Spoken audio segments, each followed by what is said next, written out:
Hey everyone, welcome to another episode of Capital City News, your source for staying informed and engaged with Salt Lake City government. I'm your host, Yusuf Mong. On this week's episode, we're taking a look at construction on the 300 North pedestrian bridge, spring runoff, and forbidden love. I know, right? Pretty exciting. But first, our look-backs, our look-aheads, and our legislative update.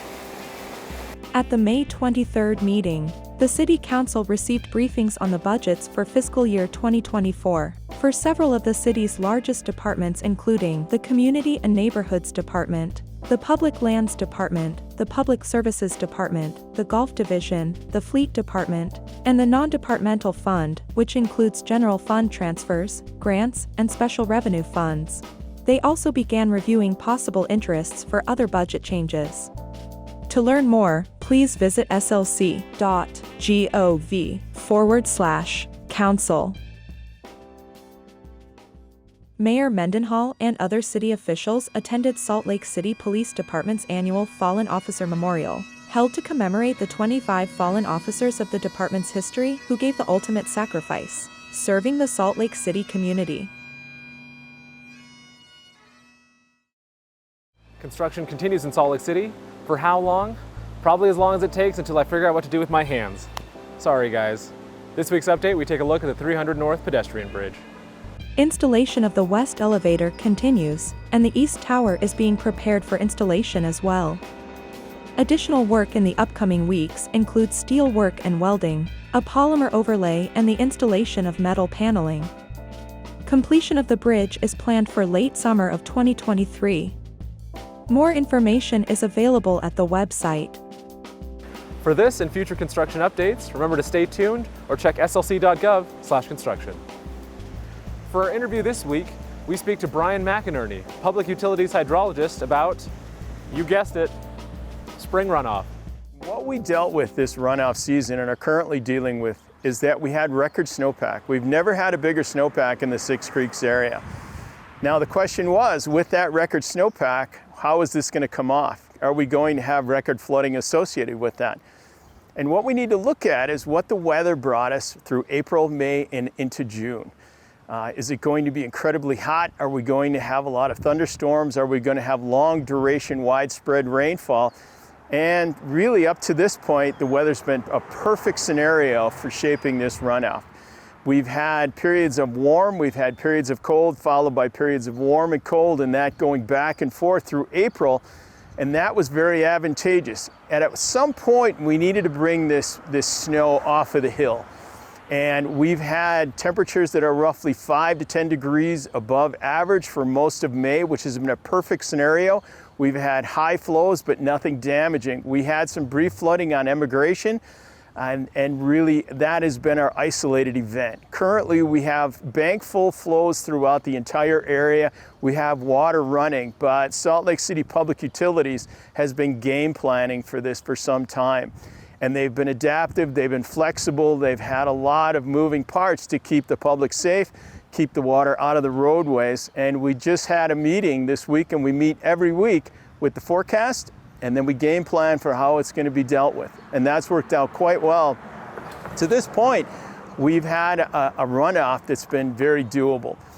What we worry about at this point in time, on the third week of May, is the specter of thunderstorm activity. If we get a large thunderstorm complex move through this area, that could be quite problematic. To this point, we haven't had that. We've had precipitation during May that's about 20% with the absence of any large thunderstorms, and we hope that will continue. That may or may not be the case, as we can forecast weather roughly about 5 days out with any accuracy, and that's the National Weather Service. So we're looking at the weather forecast, we're game planning for what we're going to see with temperatures and rain. And really, so far, so good. We've got good flows that help the water supply situation, and we've limited any damage to very minor events. And that's a compliment to the Salt Lake City Public Utilities people that have game planned for this and done really a good job with sandbags, with barriers, with machines. They've had crews out cleaning the channels really for about 2 months. Things are in good working order.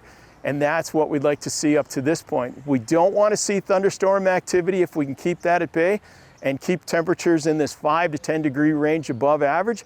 we'll come through this with peak flows sometime in the first or second week of June, and we'll have good water supply and we really won't have any damaging flooding. If you have concerns and you live next to a waterway that you think may be flooding in the near future, it's a good idea to go to Salt Lake City Public Utilities and go to their website, and they'll have some good information on what you can do, keep you informed, and you should rest easy that they are working 24/7 to keep things under control and safe for your house.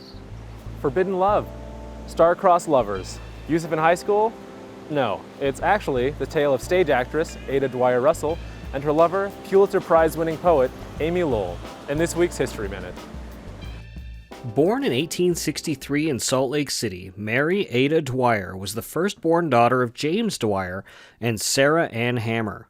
Dwyer owned the first bookstore in Salt Lake City and afforded every opportunity for his daughter to learn elocution and acting. She attended many performances in Salt Lake City and eventually became an actress herself, performing on stages in New York and London as one of the most celebrated actresses in the world. In 1893, at the age of 30, she became Ada Dwyer Russell, marrying an actor of the Boston stage named Harold Russell. The pair of them had a daughter named Lorna in 1894, but separated soon after that. Ada left Lorna to be raised by her parents in Salt Lake City and continued her acting pursuits around the world. In 1912, Ada met the poet Amy Lowell, and the two of them began a long relationship that would last until the end of Lowell's life. Ada was the subject of many of her partner's poems, and the two of them became infamous in the circles of the Boston literary scene. It's said in 1913 that Ada's father James was asked to resign from the LDS Church for telling fellow members that same-sex relationships were not sinful. Lowell died in 1925, leaving Ada the executrix of her estate. Because they had to keep the nature of their relationship a secret, Ada was directed to burn all of their correspondence, which she did. Ada then took it upon herself to edit collections of Lowell's work, which caused Lowell to win a Pulitzer Prize the very next year.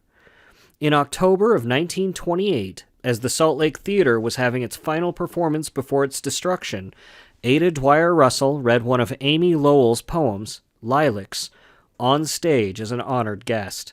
From there, she largely retired from the stage, moved to Maryland, and passed away at the age of 89 in 1952.